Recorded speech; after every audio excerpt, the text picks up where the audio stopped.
Let's move on to the playoffs, or the knockout playoff bracket. On the left side, you have the seeded teams that have been paired together, and on the other side are the unseeded teams. That is, the teams that haven't been seeded. So for example, Real, which finished 9th, and Inter, which finished 10th, won't play against each other. So the system works like this. For example, the 9th place team plays against one of the 23rd or 24th teams. In other words, if we rank the playoff spots, the higher ranked playoff teams play against the lower ranked playoff teams. Bodo, Glimt, and Benfica finished 23rd and 24th, so they're the last teams that qualified for the playoffs. It would be really interesting if Real ends up facing Benfica again. The same Benfica that sent Real to the playoffs is now supposed to play against Real in the playoffs. So there will be a draw. We have the draw on Friday, guys. That's tomorrow.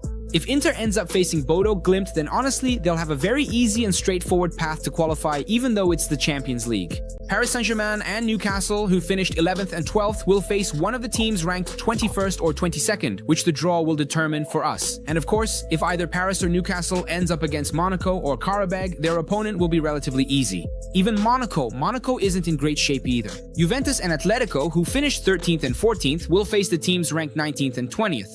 As for their opponents, you could really only say Galatasaray is a tough draw. This year, Galatasaray even managed to beat Liverpool. They're a really tough team, and just imagine if Galatasaray ends up facing Atletico. Oh man, honestly, what a match that would be. Galatasaray actually played Atletico in week 7, which ended in a 1-1 draw, and now they're set to have another exciting encounter. As for the 15th and 16th teams, Atalanta and Leverkusen, they'll be drawn to face either Dortmund or Olympiacos from Greece.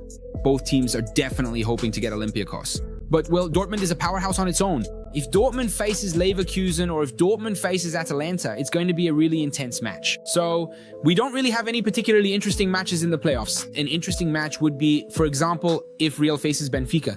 The excitement is really in the round of 16, meaning once we get past the playoffs, that's when things start to get interesting.